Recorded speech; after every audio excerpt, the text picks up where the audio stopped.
hands if you're still excited. Oh, thank you very much. We have a very strong panel after this.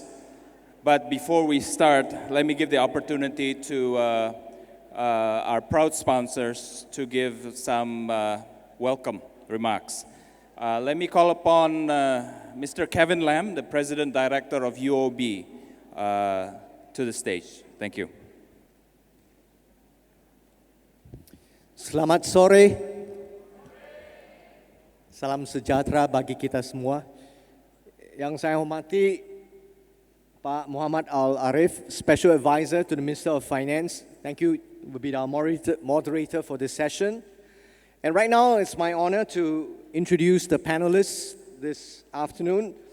First of all, Dr. Rizal Afandi Lukman, Deputy Minister for International Economic Cooperation, Coordinating Ministry for Economic Affairs.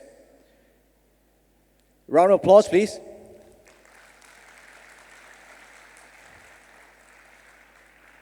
Dr. Rizal, please. Next, Mr. Tan Sri Rastam Muhammad Isa, Chairman of the Institute of Strategic and International Studies, Malaysia.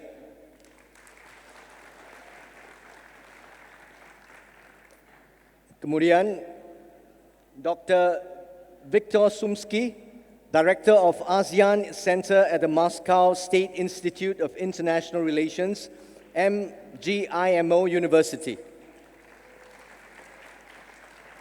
Following, Kutarosan Tamura, Asia Fellow from Milken Institute.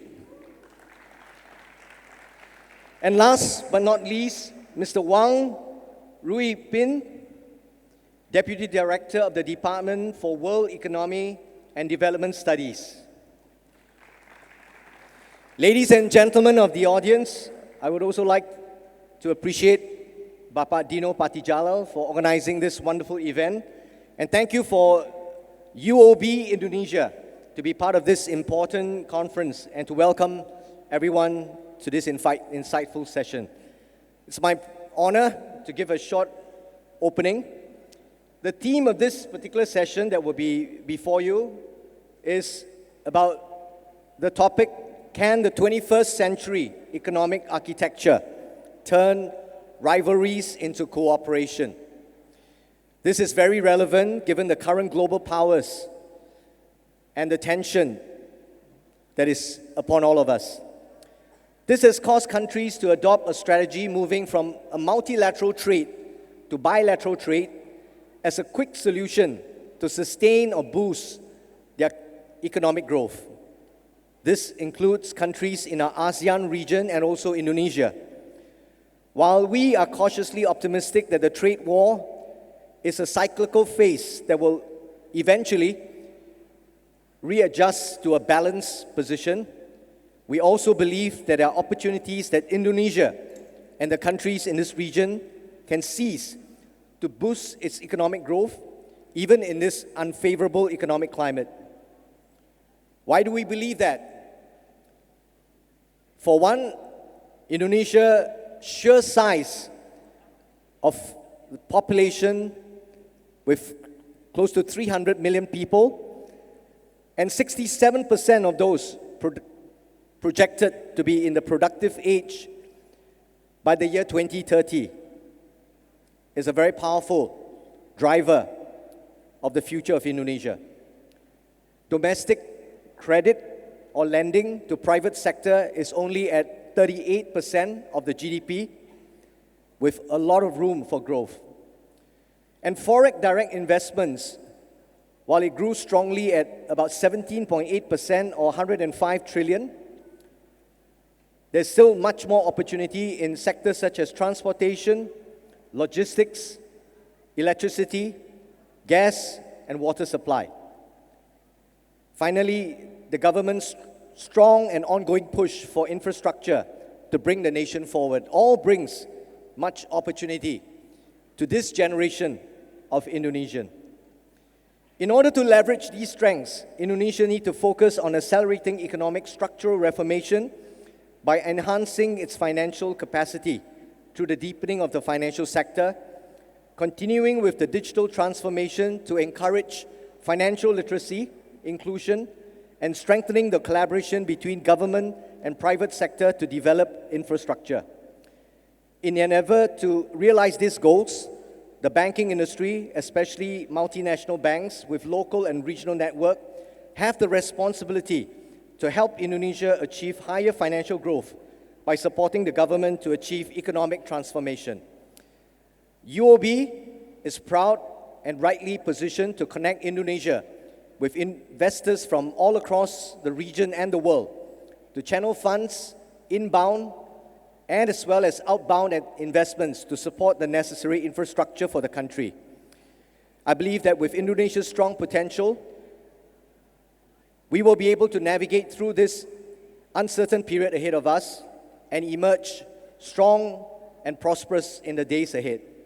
Once again, I'd like to thank FPCI for organizing this 2019 conference on Indonesian foreign policy and hope every one of you gain valuable insight from today's session. Thank you very much.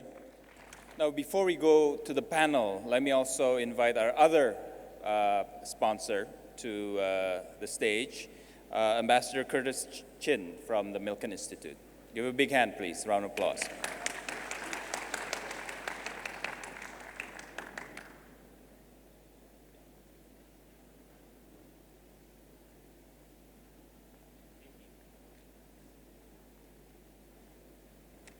Hey, good afternoon, everyone. Just a few comments. I'll be back up with Sarah Wayne for the Battle of the Brains. But first, let me just say thank you all for coming to this session. Unlike Pak Dino, my friend who's with the Angels, you know where the action really is. It's in this room. We've got a terrific, the male angels are here. I don't know what male angels are called, but here they are. But I just want to say on behalf of the Milken Institute, what a delight it is to be here once again, representing our team in from Los Angeles and Singapore. For those of you who don't know what the Milken Institute is, it's a nonprofit, nonpartisan, economic and financial think tank, headquartered out of Los Angeles, but our Asian operations are run out of Singapore. And I think most importantly, for those of you who are in university, every year we have a very robust summer internship program. So feel free, any of you, to follow up later if you're interested in an internship in Singapore. We're very flexible. Usually it's when you're between your junior and senior years, but really focused on international development, economic issues, finance, and fintech. So I did just want to flag that for you all. In terms of what the Milken Institute does, we're always delighted to partner with other organizations, including terrific companies like UOB. I encourage you to support all of the sponsors, both the for-profit and nonprofit ones. But from the Milken Institute perspective, we're so delighted always to be in Indonesia. I used to be the U.S. ambassador based in the Philippines on the board of the Asian Development Bank. And my message was always, people don't pay enough attention to ASEAN.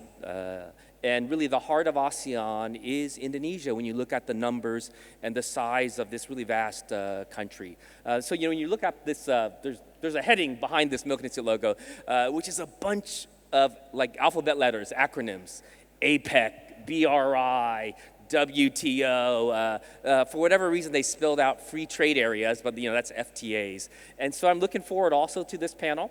A terrific panel about these international bodies and institutions, and can we move our world, our region forward in a peaceful way? So we have neither a Cold War or a hot peace, but countries working together.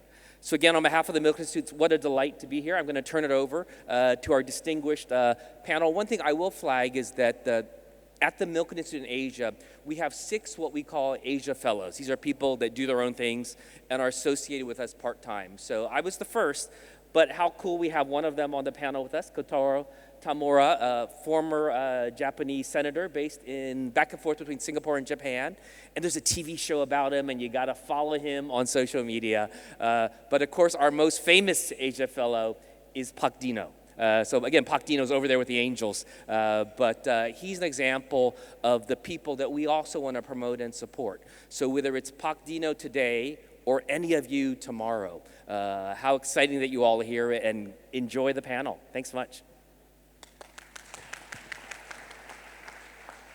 Thank you. Thank you, Ambassador Chin. Can everybody hear me? Okay, great. So, as we've said, this is one of the strongest panel perhaps in the conference. And the topic is extremely, extremely relevant. And I hope 2 o'clock is a very difficult time because it's after lunch. So, but this panel will hopefully will re-energize you. As you know, I mean, the world has turned into a very precarious place. The geo-economic as well as geopolitical landscape has been dominated by great power rivalries. We are also seeing geopolitical skirmishes as well as flare-ups in several parts of the world. Also, the European project is facing its most difficult challenge with the exit of the United Kingdom from the European Union. Recently, the IMF and the World Bank has updated its economic outlook from 3.8% to 3.2% for 2009. This is one of the biggest drop ever. And also, global trade has been, growth on global trade has been at its lowest in 20 years. Global supply chain affected, and countries, especially emerging economies, are trying to stay afloat. Now, if you remember 10 years ago, the world was also facing a global financial crisis. What's the difference was that countries collectively worked together, especially within the G20, to stave off the crisis. Now, also most recently, the world came together to agree on the Paris Climate Agreement. Now, if you look at all these, it seems like it's now ancient history, and everything has turned into rivalries. So, the general question that I'm going to ask to the panel is, has these multilateral triumphs become ancient history, replaced by zero-sum game and rivalries among the powers that be? Does the global rules-based system, is it dead, or is it just merely toothless? So these are some of the questions that we're trying to answer in this panel today. Now, I'm not going to reintroduce the panel, but let me pose one general question to all of you. Are we really seeing the end of multilateralism and the rules-based system? Or is this just a very short pause and we hope to get back on track at some point? Perhaps we could start from Tan Sri.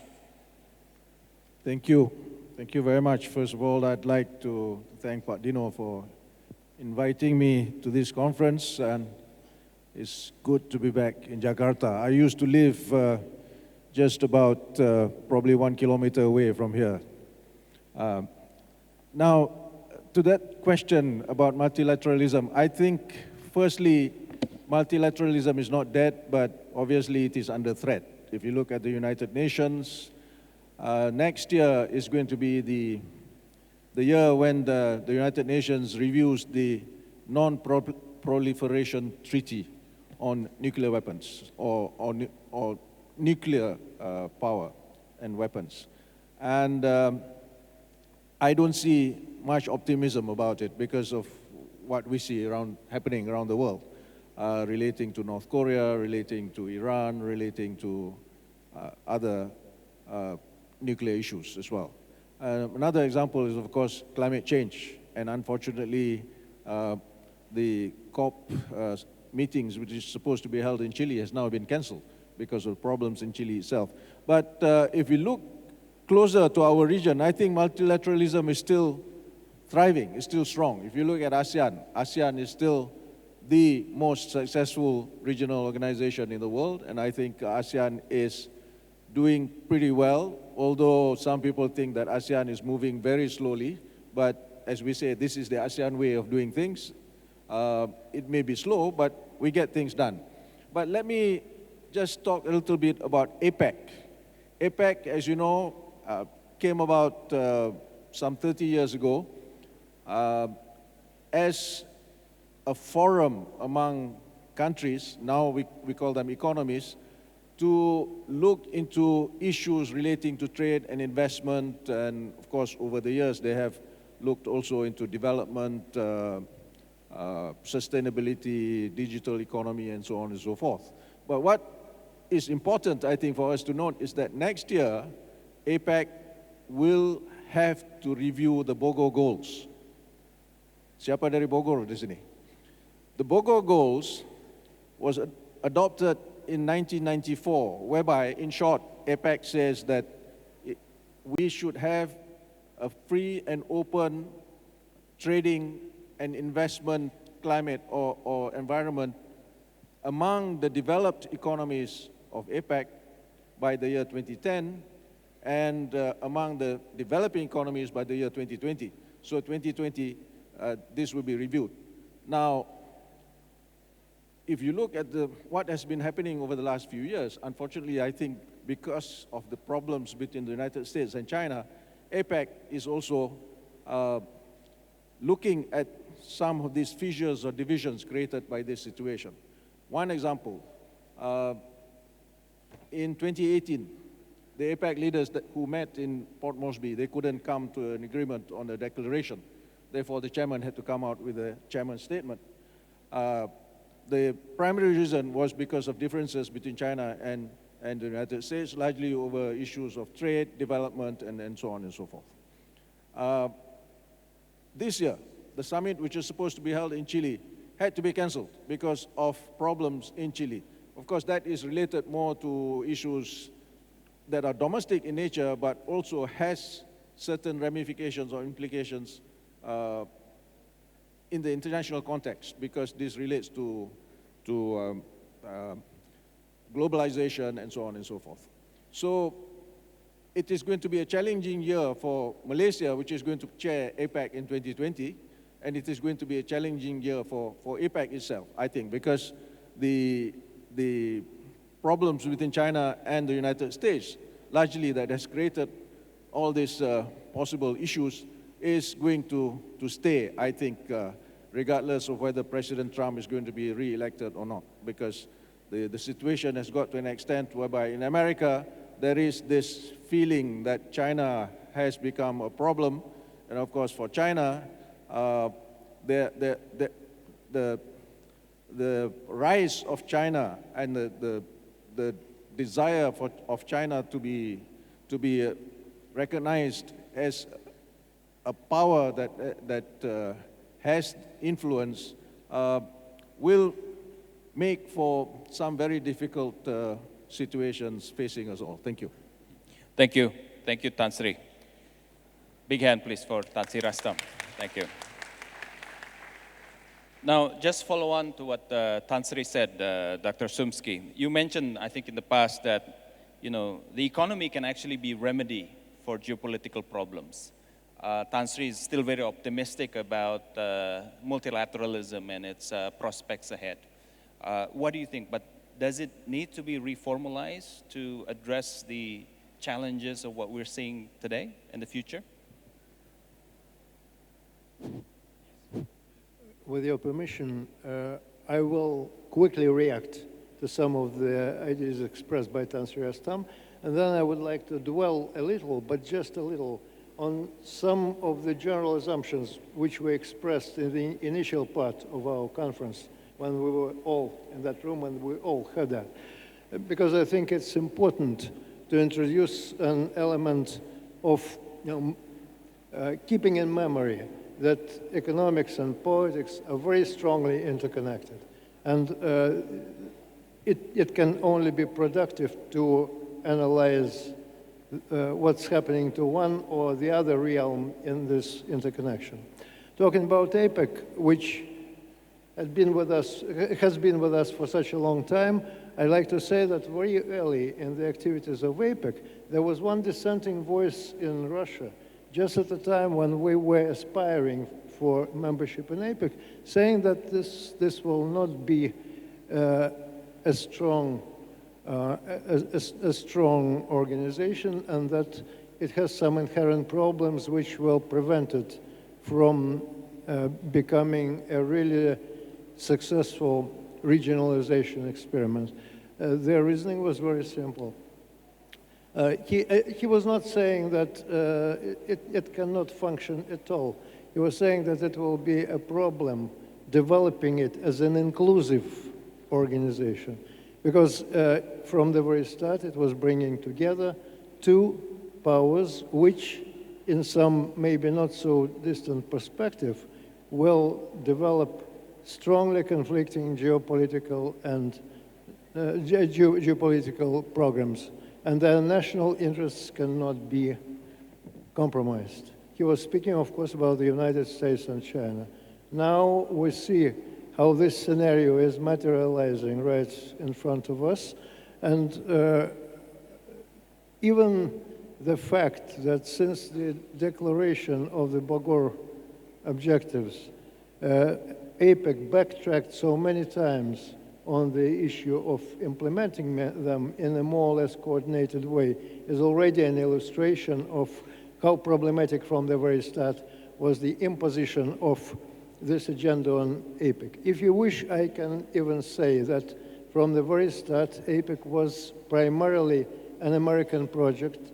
The idea was to implement it, of course, in the framework of what we had known as the unipolar world, and to consolidate through APEC the dominance of the United States in the region which was already looked upon as the most promising economically and geopolitically also region of the world. So what we see now is that this project backfired in a sense that somebody else became the major beneficiary of that project. The whole rise of China happened in the Asia-Pacific framework. So this is, I think, the primary reason why the United States is now backtracking from its long emphasis on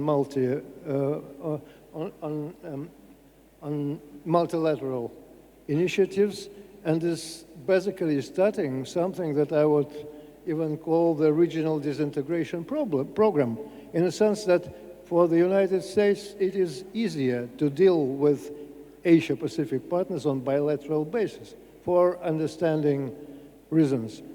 If you will give me a couple of more minutes, I will say something about these general things that I think may lead us away from the realistic address of the issues this conference is raising. You know, the very title gives us an idea that economics may be the redeemer, because the whole point is looking for a way out of this difficult situation. Can we get out of it through economics? Maybe yes, but not in the kind of dynamics through which we are going now. Because we hear that hot peace is a kind of mild version of Cold War. And it is not yet a Cold War in the sense of the original Cold War, so there are still some chances. And we even heard that Third World War is not a realistic possibility. Let me remind that as early as 2014, a person as knowledgeable as Pope Francis said in a homily dedicated to the victims of the First World War that the Third World War is already underway. He didn't mean nuclear war, but he was saying that it is developing. And as far as hot peace is concerned, there is another good formula, I think, for what we see now. And this is the formula that this is the Cold War. It is the formula of an analyst named Marin Katusa, who explained, I think, very well several years ago, before what we are seeing now, that in many ways it is more serious and more dangerous than the previous one. Okay, right. Thank you, Dr. Stemsky. Big hand, please. Now, I'd like to get a perspective of Deputy Minister Rizal, because, you know, as Deputy Minister, you are a G20 Sherpa, and so you represent, you know, our nation at the G20 Forum. As a whole, collectively, this accounts for 80% of the economy. And so I'd like to get your perspective on this a bit, yeah. In light of the current volatility, where is the G20? Is it still effective? Is it toothless? But I'd like to get your perspective on that. You also mentioned that domestic reform is also key when it comes to staving off external volatility. Maybe you can share a bit on that. Thank you, Pak. Thank you, Mr. Araf. Firstly, I'd like to congratulate for organizing this event. It's really very interesting, and it's good time for us to exchange our views, particularly on the global, regional, and the local economy as well. Firstly, with regard to the international issues, whether the multilateralism is also toward the end of the game. I see it's part of the process and calibrating and adjusting. Many countries feel that want to have a better condition, better with the global environment, and then they join this regional as well as the multilateralism organization. But when it is come to the national interest and it is not fit with the interest in the domestic, then any country might think that it is not fit to the position of that country. Then any country can withdraw from any commitment previously. I think that's very also happen currently, withdrawing from any commitment on the climate change, for example, on any commitment in the multilateral organization. But I think the multilateralism organization now is also in the critical, particularly on the WTO function. As the rule-based multilateralism under the WTO is in the dangers, because I think on the dispute settlement system, now we have problem on the appellate body membership. So if we feel that we want to utilize the existing rule-based multilateralism under the WTO, then we need to reform.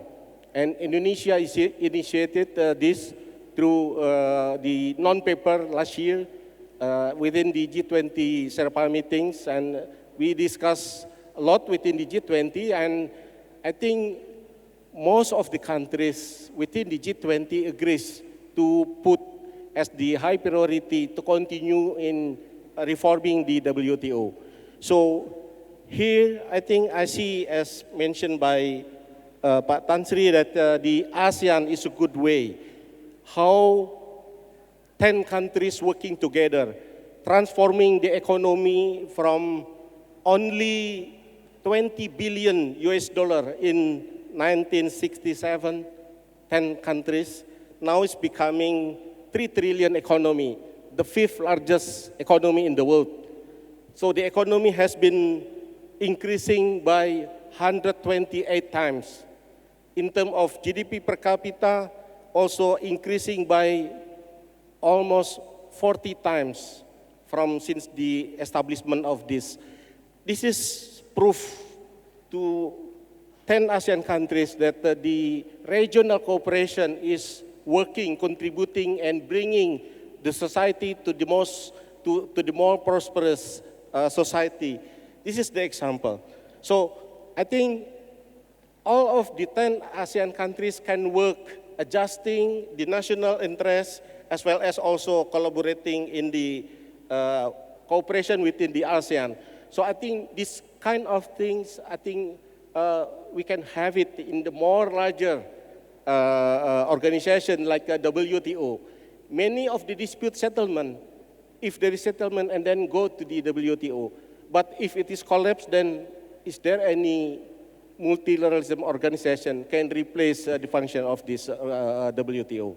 So I think that's in the critical time for us to reform the WTO and to sustain the existence of the rule-based multilateralism organization. Thank you. Thank you, Pak Rizal. Big hand, please, for Pak Rizal.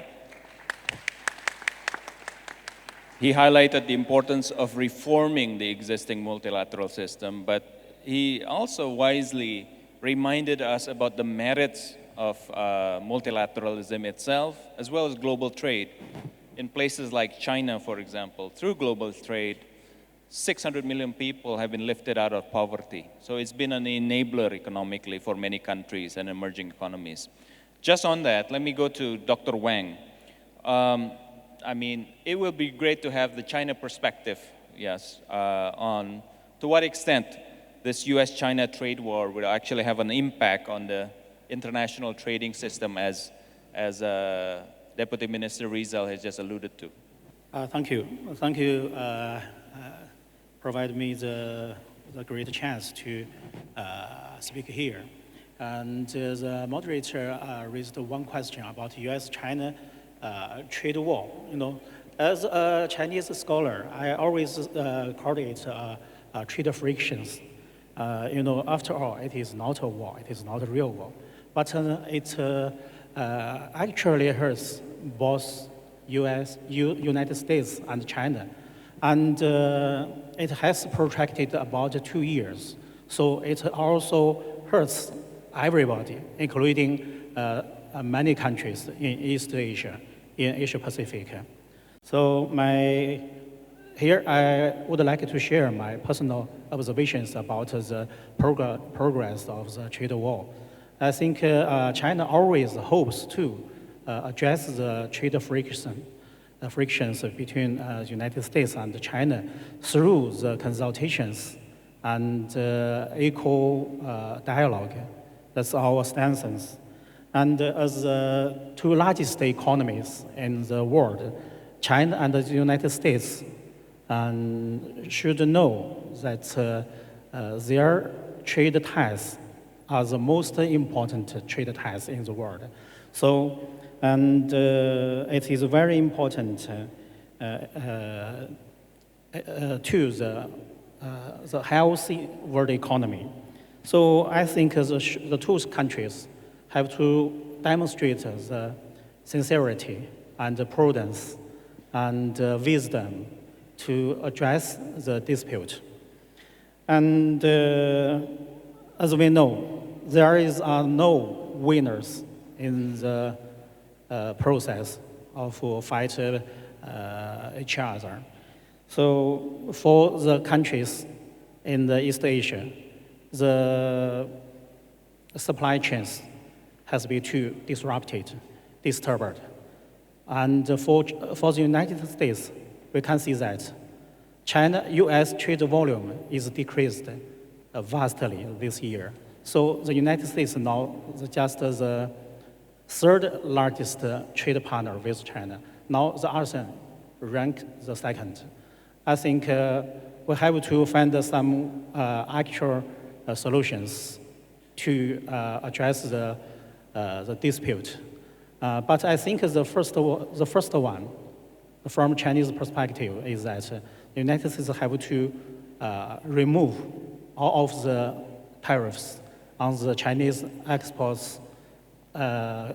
goods to the United States. I think that's a prerequisite. Thank you.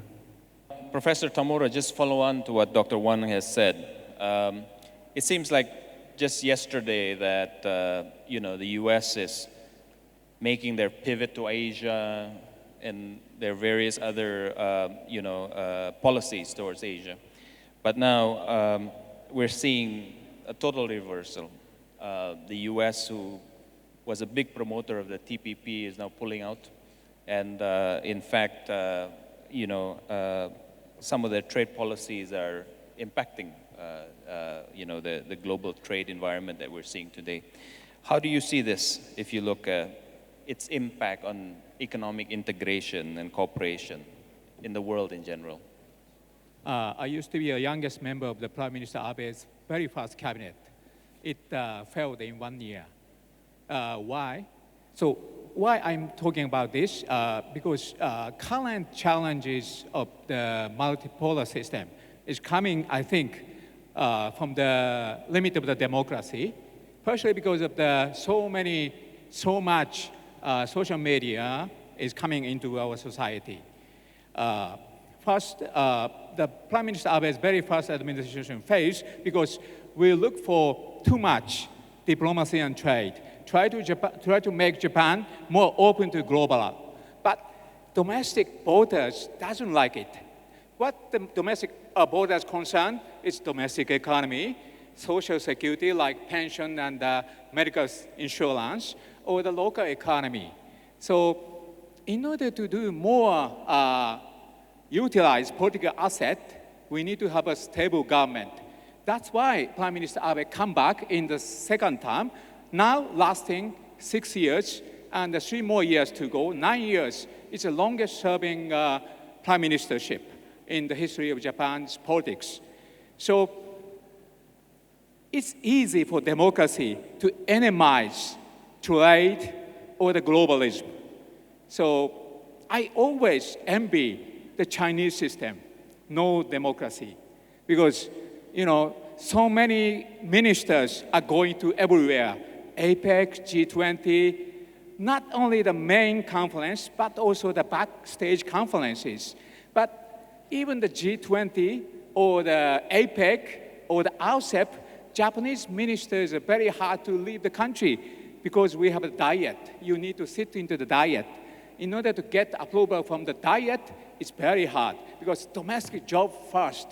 So what Prime Minister Abe learned from the first mistake is that, elaborating Abenomics, economy first. In order to entertain the local voters, domestic voters, economic success is first. So now we are enjoying the least number of the jobless, even young and senior, and our stock price tripled after Prime Minister Abe came back. Then Prime Minister Abe utilized huge political asset into the trade system. Now Japan is playing very interesting role, as you have mentioned, between US and China. Japan tried to be a balancer, sometimes work with US to push China to respect more IP, and sometimes we work together with China to pull US back to the free trade system. So we are utilizing two systems, RCEP and the TPP. And it's complementary in a sense. Also, it's competing in a sense. But now RCEP is coming to the agreement. Besides India, 90% of the agreement is done. RCEP is about half of the world population, 30% of the global GDP, and 30% of the global trade. And RCEP is between ASEAN country, China, Japan, South Korea, Australia, New Zealand, and India. And well-balanced, not in the US for the first time. And the TPP, US is not there anymore, but now US is understanding the importance of being in the global trade system. RCEP is probably happening with or without India. India doesn't like it because India's economy is not very good. Now India's growth rate is below 5%. It's for the first time 6 years, in last 6 years. And Prime Minister Modi is paying a lot of attention for the making India, fostering manufacture inside. But what's happening in India is now buy more Chinese goods. So if RCEP happens, India's concern is more Chinese goods coming in. Trade imbalance between the two is very severe. But anyway, RCEP 90% agreed.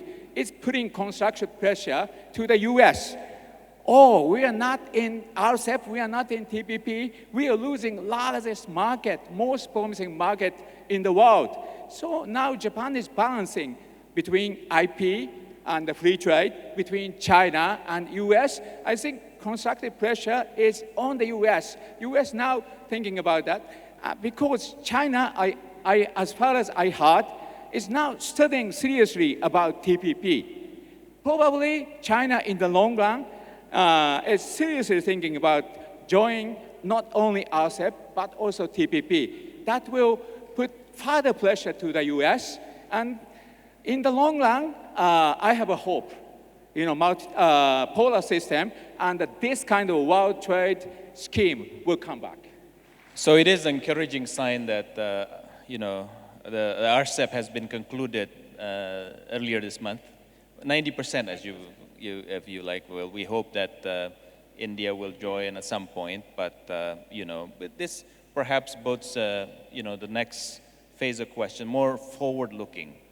The question is, how do you turn this mistrust into actually cooperation? That's That's the theme of this discussion, right?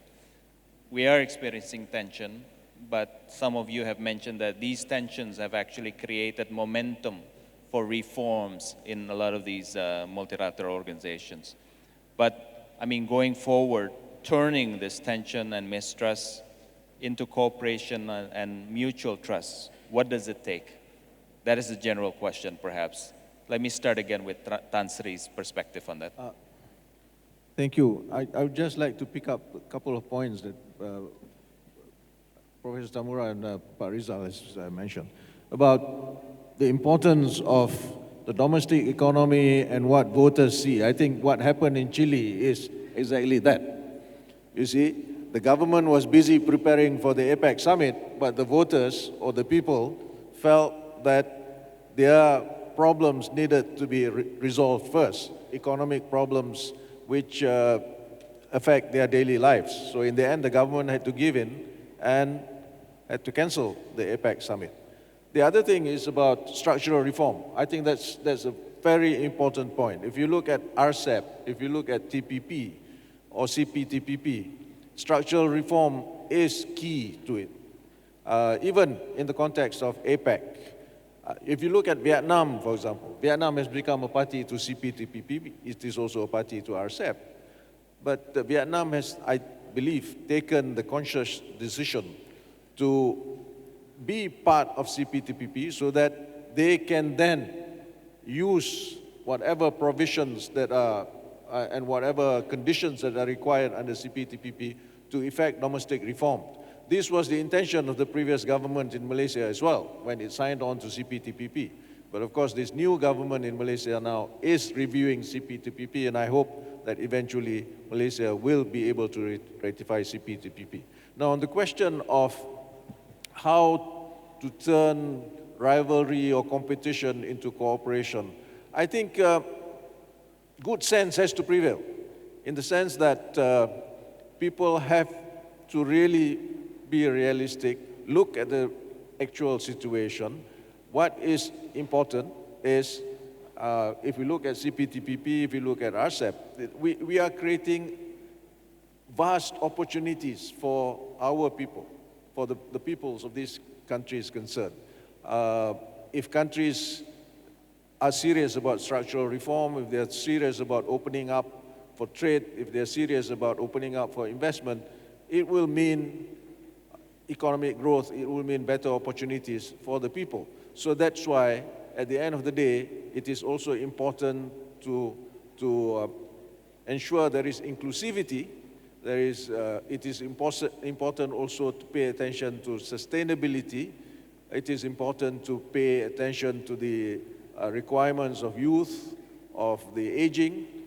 We know that Japan is already an aging society or aged society.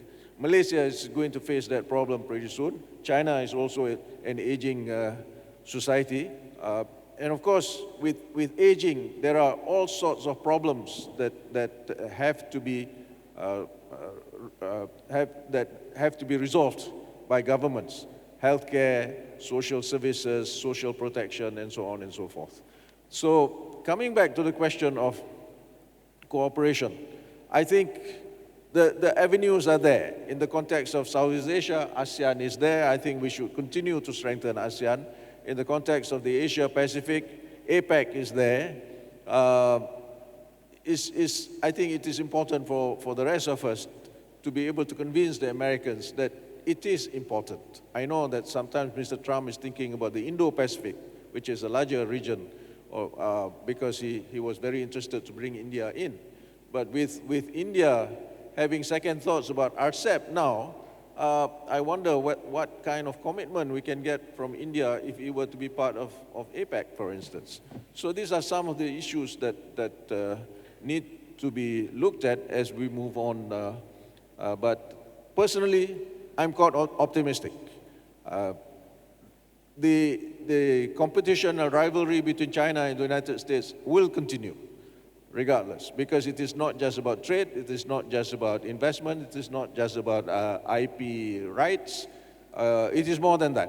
It is about one superpower that is wary about another power rising and possibly taking over or overtaking that superpower. So this is what the situation is all about. So there are various avenues. The WTO, for example, when we talk about trade, it needs to be strengthened. And if the major players are not able to come together, the others should be able to give the push. And if you look at TPP, for example, when the United States withdrew, Japan took over by pushing for CPTPP. And I think this is the way things should go. If the United States, or when the United States withdraws from the climate change forum, the important thing is others should come in to continue with the process. Thank you. Perspective of policymaker, perhaps here, Pa Rizal, turning that rivalry and tension into opportunities and collaboration. Thank you. I think the government now is focusing on doing structural reform in the country. We are now reviewing 70 laws that also have a problem in ease of doing business, in terms also in how to make the transportation as well as the infrastructures will be much more efficient. So we are reviewing all of these laws that if it is not in line with the intention to make it more competitive, more efficient, then we need to review and to replace this kind of regulation. So I think the key is the structural reform is the key to make country is more competitive. Indonesia currently has completed 17 trade agreements. Yes. Yes, now it's in the ratification process, and another 12 trade agreements now is also ongoing. Now is still under the negotiation process, and another 11 is in the pipeline. So meaning that Indonesia is catching up the neighboring country because we realize that the competitiveness of the country need to be pushed by exposing to the external, by joining the bilateral, regional, as well as also the multilateral.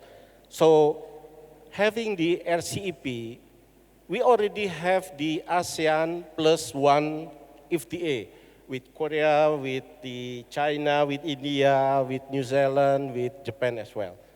But under the RCEP, all 16, we will integrate together.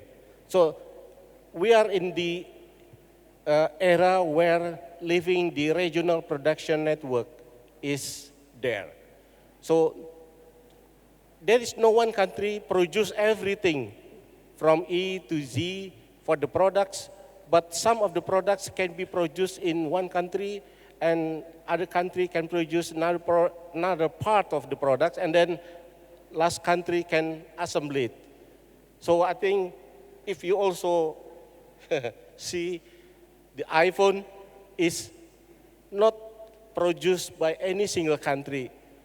In it, the chips, the electronic components, and also the screen and so on, produced some other countries as well. So meaning that the integration is the economy, is the irreversible process.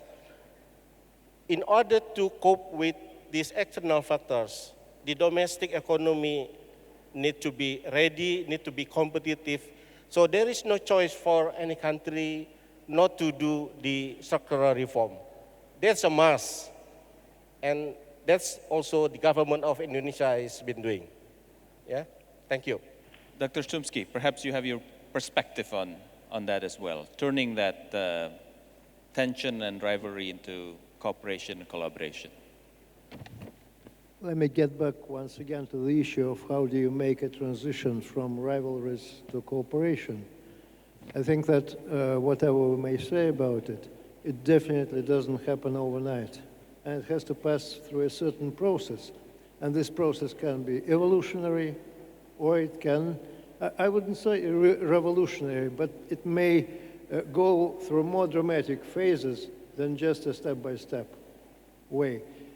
I would like to remind you that somewhere in the slides that were shown to us during the initial moments of this conference, there was a statement about the struggle for peace as the essential element of the transitional process from rivalry to cooperation.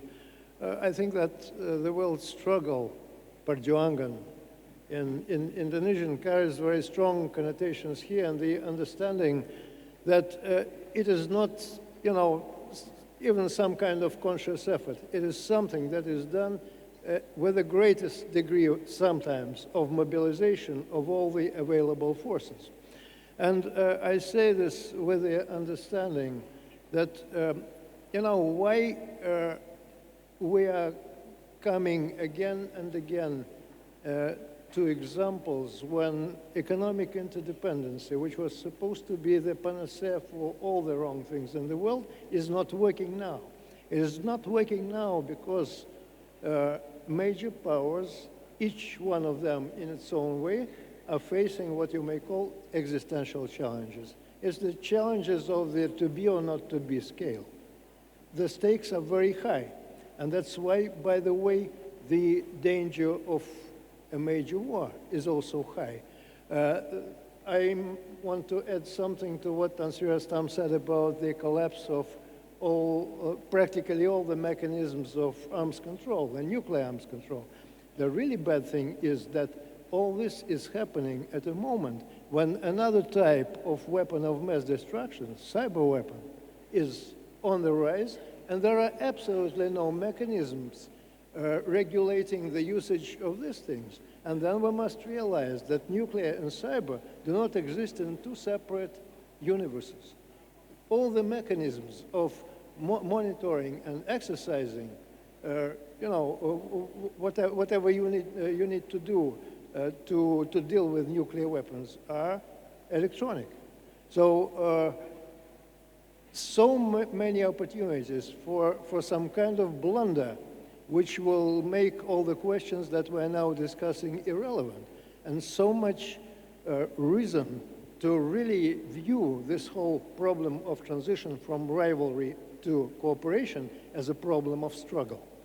Dr. Wang, turning tension into cooperation, are we seeing China and the US heading into a collision course, or are we seeing a brighter future?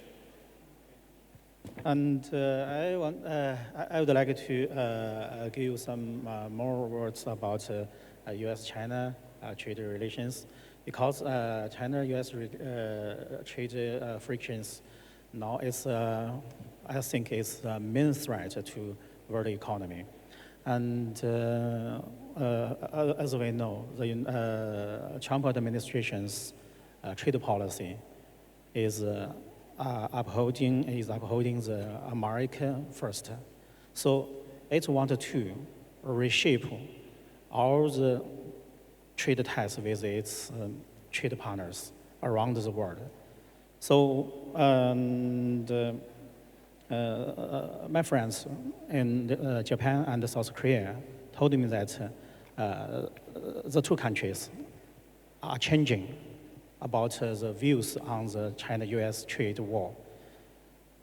Before, they just sit and see if there is some opportunity to create some benefits for the two countries.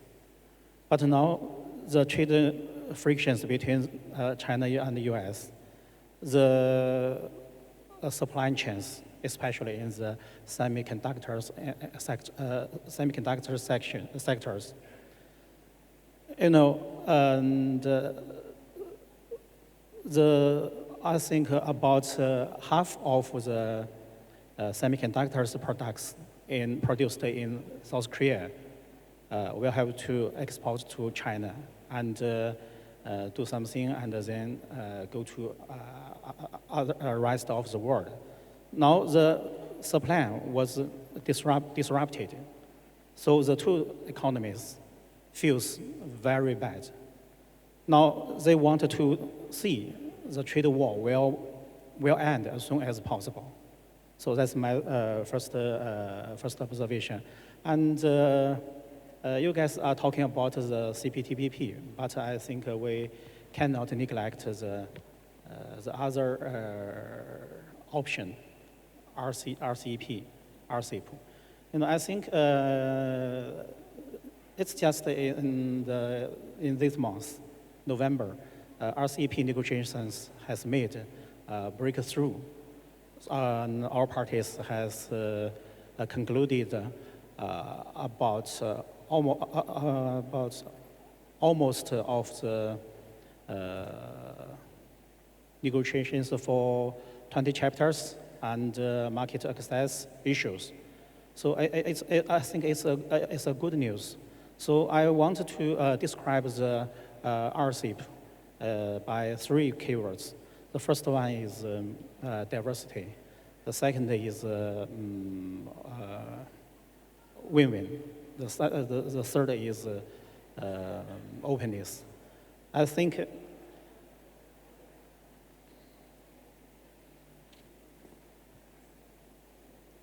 the first diversity, I think it means the mechanism for regional economic integration. It's inclusive. Now, 15 RCEP members, they are at the different stages of economic development.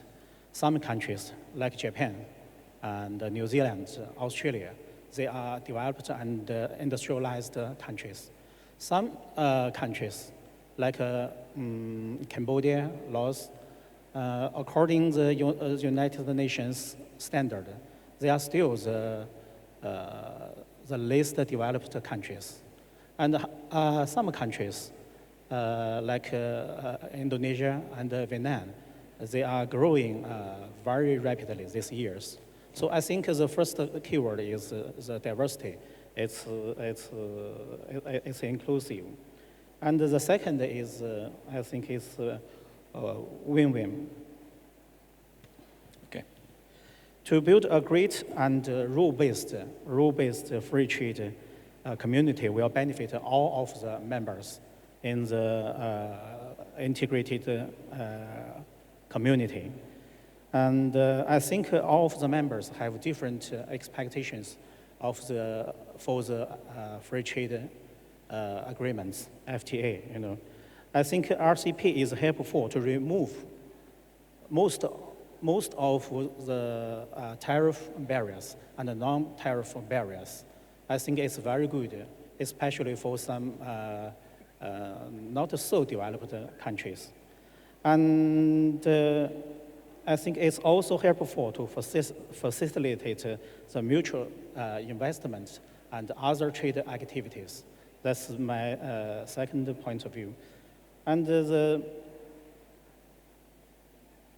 third is openness. The RCEP is open and free to anyone. I think and I think the RCEP welcome anyone to join together as long as following the rules and meet the requirements determined through consultations by the parties. So one of its most principles is mutual respect of sovereignty. Now we got a news. India would like to reconsider its decision. So it's leave the RCEP. But I think it's reasonable and no problem. Of the member nations RCEP acknowledge and respect the rights rights mutually to choose their own pathway. That's my own view. Yeah.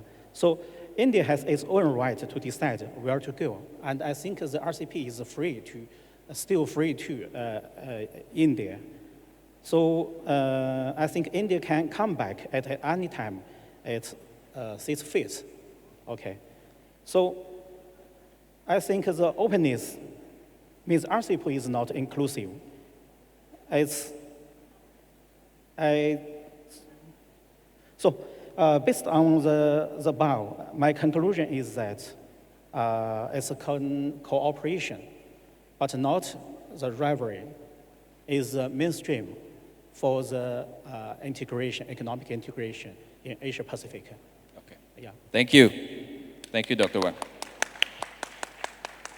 Now, Professor Tamura, what's interesting is that half of the RCEP members actually overlaps with TVP memberships as well. Is there actually also room for potential merging of these in the future? And also your perspective on turning that tension into collaboration, perhaps.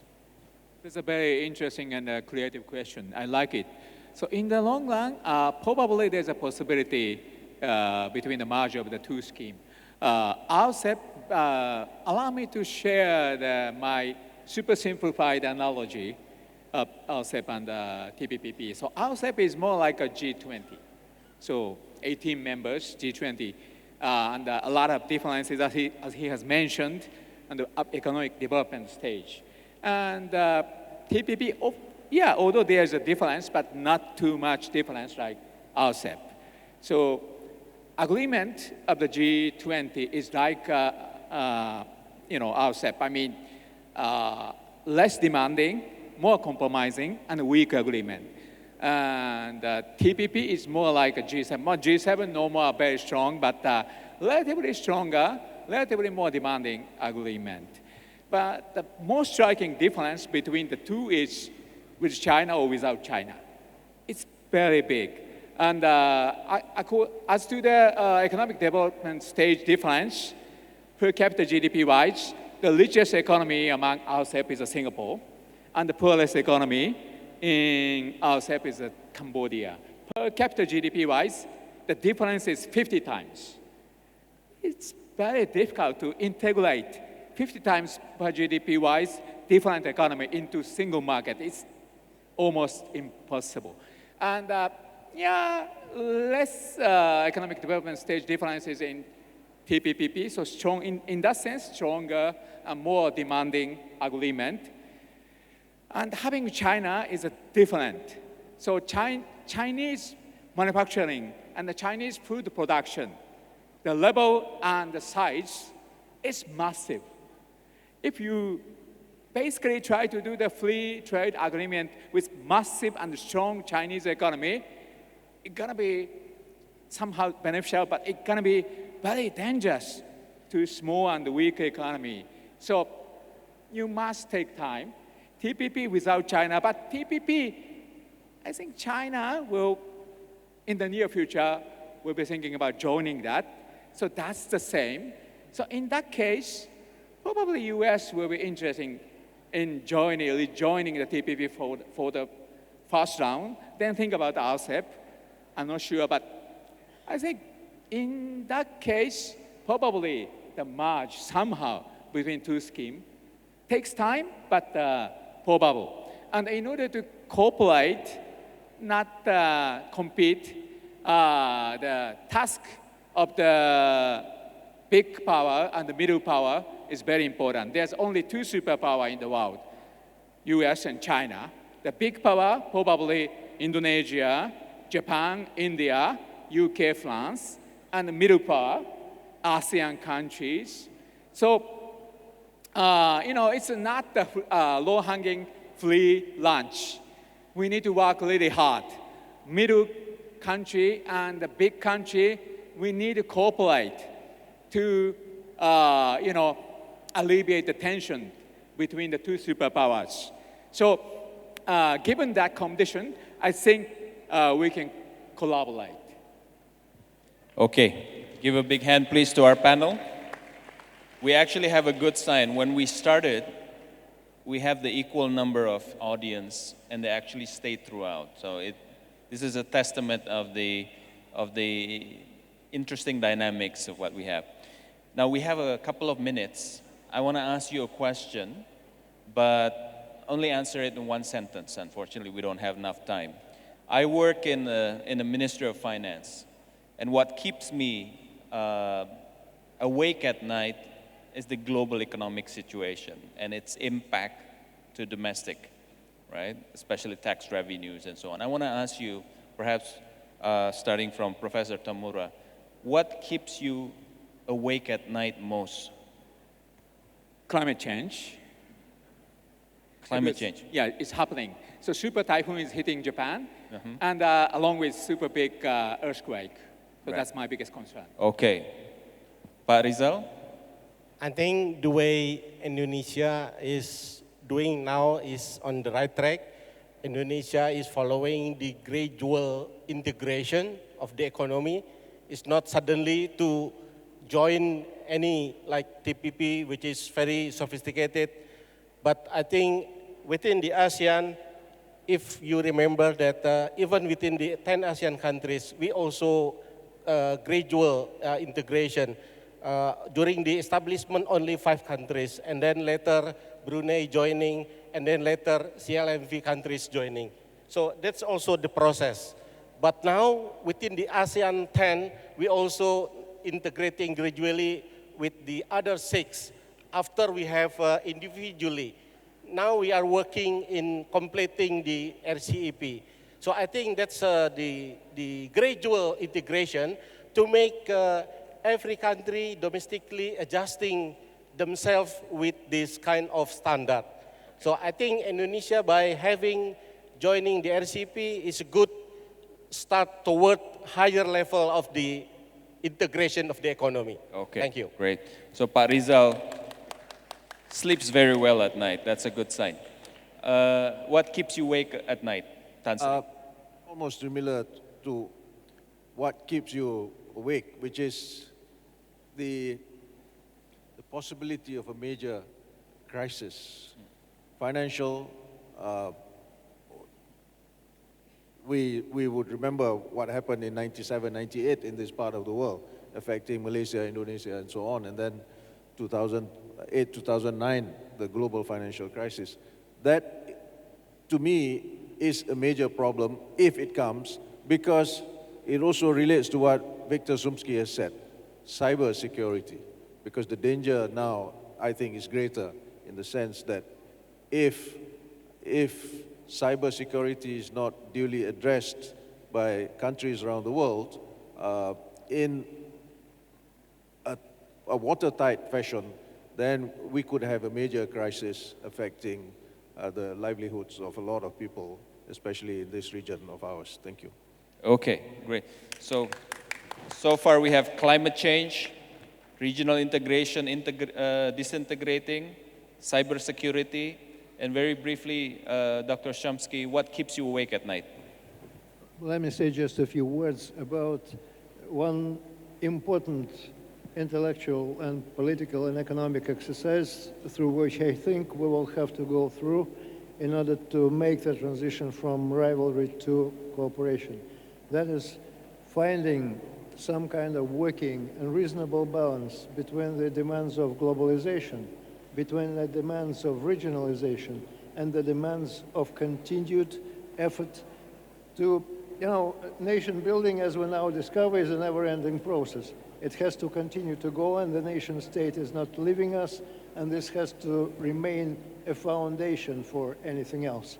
So I think from that point of view, we need whatever good and positive will be done in terms of redefining multilateral types of cooperations has to happen in the framework of finding a balance between globalization, regionalization, and nationalization, if you wish.